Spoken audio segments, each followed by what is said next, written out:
ಎಲ್ಲರಿಗೂ ಅಡುಗೆ ಸಾಧನಕ್ಕೆ ಸ್ವಾಗತ. ನಾನಿವತ್ತು ಸಾಸಿವೆ ಮಾವಿನಕಾಯಿ ಮಾಡೋದು ಹೇಗೆ ಅಂತ ತೋರಿಸ್ತಾ ಇದ್ದೀನಿ.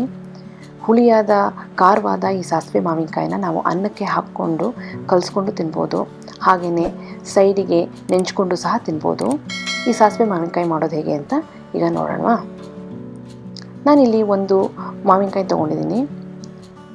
ಈ ಮಾವಿನಕಾಯಿನ ಸಣ್ಣ ಸಣ್ಣದಾಗಿ ನಾವು ಕಟ್ ಮಾಡ್ಕೋಬೇಕು. ಸ್ವಲ್ಪ ಹುಳಿ ಕಮ್ಮಿ ಇರೋ ಅಂಥ ಮಾವಿನಕಾಯಿನ ನೋಡಿ ತೊಗೊಳ್ಳೋದು ಒಳ್ಳೆಯದು. ಹೀಗೆ ಮಾವಿನಕಾಯಿನ ಸಣ್ಣ ಸಣ್ಣದಾಗಿ ಕಟ್ ಮಾಡಿಟ್ಕೊಳ್ಳಿ. ತುಂಬಾ ರುಚಿಯಾಗಿರುತ್ತೆ. ಮಾವಿನಕಾಯಿ ಸೀಸನಲ್ಲಿ ಈ ಥರ ಮಾಡ್ಕೊಂಡು ತಿನ್ನೋದು ಸೂಪರಾಗಿರುತ್ತೆ. ಈ ಥರ ಡಿಫ್ರೆಂಟಾಗಿರುತ್ತೆ ಇದು. ನೋಡಿ, ಈ ಥರ ಸಣ್ಣ ಸಣ್ಣದಾಗಿ ಕಟ್ ಮಾಡಿಟ್ಕೊಂಡಿದ್ದೀನಿ. 1 ಕಪ್ಪಿನಷ್ಟು ಮಾವಿನಕಾಯಿ ಪೀಸಸ್ ಇದೆ. ಈಗ ನಾವು ಮಸಾಲೆ ರುಬ್ಕೋಬೇಕು. ಅದಕ್ಕೋಸ್ಕರ ನಾನಿಲ್ಲಿ 1 ಸ್ಪೂನಷ್ಟು ಸಾಸಿವೆ, ಹಾಗೆಯೇ 3 ಹಸಿಮೆಣಸಿನಕಾಯಿ, ನಿಮಗೆ ಎಷ್ಟು ಖಾರ ಬೇಕೋ ಅಷ್ಟು ಖಾರ ಮೆಣಸಿನ್ಕಾಯಿನ ಹಾಕ್ಕೊಳ್ಳಿ. ಹಾಗೆಯೇ 2 ಟೇಬಲ್ ಸ್ಪೂನಷ್ಟು ಫ್ರೆಶ್ ಕಾಯಿ ತುರಿನ ನಾನಿಲ್ಲಿ ಸೇರಿಸ್ಕೊಂಡು ಸ್ವಲ್ಪ ನೀರು ಸೇರಿಸ್ಕೊಂಡು ತರಿಯಾಗಿ ರುಬ್ಕೊಂಡು ರೆಡಿ ಮಾಡ್ಕೊಂಡಿದ್ದೀನಿ. ನೋಡಿ, ಈ ರೀತಿ ಸ್ವಲ್ಪ ಚಟ್ನಿ ಹದಕ್ಕೆ ಬರಬೇಕಾಗುತ್ತೆ. ಹೀಗೆ ನಾನು ಇಲ್ಲಿ ಒಂದು ಬಾಣಲಿನಲ್ಲಿ ಸ್ವಲ್ಪ ಎಣ್ಣೆ ಹಾಕ್ಕೊಂಡು ಅದಕ್ಕೆ ಸ್ವಲ್ಪ ಸಾಸಿವೆ ಹಾಕ್ಕೊಂಡಿದ್ದೀನಿ. ಸಾಸಿವೆ ಚಟಪಟ ಆದಮೇಲೆ ಸ್ವಲ್ಪ ಕರಿಬೇವಿನ ಸೊಪ್ಪಿನ ಪೀಸಸ್ನು ಸಹ ಇಲ್ಲಿ ಸೇರಿಸ್ಕೊಂಡಿದ್ದೀನಿ. ಈಗ ನಾವು ಕಟ್ ಮಾಡಿಟ್ಕೊಂಡಂತಹ ಮಾವಿನಕಾಯಿ ಪೀಸಸ್ನ ಇಲ್ಲಿ ಹಾಕ್ಕೊಂಡು ಸ್ವಲ್ಪ ಬಾಡಿಸ್ಕೋಬೇಕು. 1 ರಿಂದ 2 ನಿಮಿಷ ಬಾಡಿಸ್ಕೊಂಡ್ರೆ ಸಾಕು.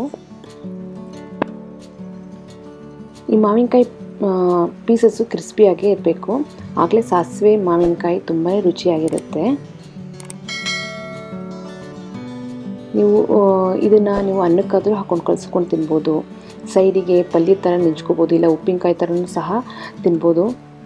ಈಗ ನೋಡಿ, ಇದಕ್ಕೆ ಮಾವಿನಕಾಯಿ ಪೀಸಸ್ಸಿಗೆ ನಾನಿಲ್ಲಿ ಸ್ವಲ್ಪ ಅರಿಶಿನ ಪುಡಿ ಹಾಗೆಯೇ ರುಚಿಗೆ ತಕ್ಕಷ್ಟು ಉಪ್ಪನ್ನು ಸೇರಿಸ್ತಾ ಇದ್ದೀನಿ. ಉಪ್ಪು ಖಾರ ನೀವು ಮಾವಿನಕಾಯಿ ಹುಳಿ ಎಷ್ಟಿದೆ ಅಂತ ನೋಡಿಬಿಟ್ಟು ಅದು ತಕ್ಕವಾಗಿ ಅಡ್ಜಸ್ಟ್ ಮಾಡ್ಕೊಳ್ಳಿ. ನಾನು ತೊಗೊಂಡಿರೋಂಥ ಮಾವಿನಕಾಯಿ ಹುಳಿ ಸ್ವಲ್ಪ ಕಮ್ಮಿನೇ ಇದೆ, ಹಾಗಾಗಿ ಅದು ತಕ್ಕವಾಗಿ ನಾನಿಲ್ಲಿ ಖಾರ ಉಪ್ಪನ್ನು ಹಾಕ್ಕೊಂಡಿದ್ದೀನಿ. ಹುಳಿ ಜಾಸ್ತಿ ಇದ್ದರೆ ಸ್ವಲ್ಪ ಖಾರ ಮತ್ತು ಉಪ್ಪನ್ನು ಜಾಸ್ತಿ ಸೇರಿಸಿ. ನೋಡಿ, ಈಗ ಮಾವಿನಕಾಯಿ ಪೀಸಸ್ ಸ್ವಲ್ಪ ಬಾಡಿದೆ, ಅಂದರೆ ಕ್ರಿಸ್ಪ್ನೆಸ್ ಹಾಗೆ ಇದೆ.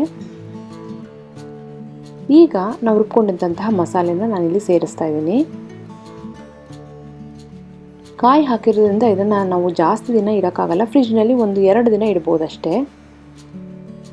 ಹಾಗೆಯೇ ನಾವು ಮಿಕ್ಸಿ ಜಾರ್ನಲ್ಲಿದ್ದಂತಹ ಮಸಾಲೆಗೆ ಸ್ವಲ್ಪ ನೀರು ಹಾಕ್ಕೊಂಡು ಆ ನೀರಿನಲ್ಲಿ ಸೇರಿಸ್ತಾ ಇದ್ದೀನಿ. 1 ರಿಂದ 2 ಸ್ಪೂನಷ್ಟು ನೀರು ಸಾಕು, ಜಾಸ್ತಿ ಹಾಕೋಕ್ಕೆ ಹೋಗಬೇಡಿ.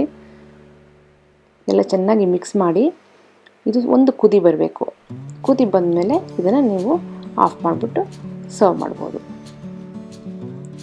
ತುಂಬಾ ರುಚಿಯಾಗಿರುತ್ತೆ. ಸಾಸಿವೆ ಮಾವಿನಕಾಯಿ ತುಂಬ ಡಿಫ್ರೆಂಟ್ ಆಗಿರುತ್ತೆ. ಮಾಮೂಲಿ ಅನ್ನ ಸಾರು ತಿಂದು ಬೇಜಾರಾದಾಗ ಈ ಥರ ಬಿಸಿ ಅನ್ನಕ್ಕೆ ತುಪ್ಪ ಹಾಕ್ಕೊಂಡು ಸಾಸಿವೆ ಮಾವಿನಕಾಯಿ ಹಾಕ್ಕೊಂಡು ತಿಂದರೆ ಸಖತ್ತಾಗಿರುತ್ತೆ. ನೋಡಿ, ಕುದಿ ಬರ್ತಾ ಇದೆ. ಮಾಡೋದು ತುಂಬಾ ಈಸಿ. ಒಂದು 3 ಮಿನಿಟ್ಸ್ ಒಳಗಡೆ ಇದನ್ನು ಮುಗಿಸ್ಬಿಡ್ಬಹುದು. ಸಾಸಿವೆ ಮಾವಿನಕಾಯಿ ಈಗ ರೆಡಿಯಾಗಿದೆ. ಉಪ್ಪಿನಕಾಯಿ ಥರನಾದರೂ ಉಪಯೋಗಿಸ್ಕೋಬಹುದು, ಪಲ್ಯ ಥರನಾದರೂ ಉಪಯೋಗಿಸ್ಕೋಬೋದು, ಅಥವಾ ಅನ್ನಕ್ಕೆ ಗೊಜ್ಜು ಥರನಾದರೂ ಉಪಯೋಗಿಸ್ಕೋಬಹುದು. ನಾನು ಮಾಡಿ ತೋರಿಸಿದಂತಹ ಸಾಸಿವೆ ಮಾವಿನಕಾಯಿ ರೆಸಿಪಿ ಎಲ್ಲರಿಗೂ ಇಷ್ಟ ಆಗಿದೆ ಅಂತ ಅಂದ್ಕೊಂಡಿದ್ದೀನಿ. ಖಂಡಿತವಾಗ್ಲೂ ಟ್ರೈ ಮಾಡಿ.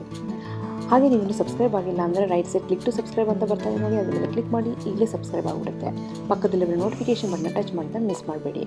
ವಿಡಿಯೋ ಇಷ್ಟ ಆದರೆ ಲೈಕ್, ಶೇರ್ ಆ್ಯಂಡ್ ಕಮೆಂಟ್ ಮಾಡಿ. ಮತ್ತೊಂದು ಇಂಟ್ರೆಸ್ಟಿಂಗ್ ರೆಸಿಪಿಯೊಂದಿಗೆ ಭೇಟಿ ಆಗ್ತೀನಿ. ಅಲ್ಲಿವರೆಗೆ ಥ್ಯಾಂಕ್ ಯು. Bye bye.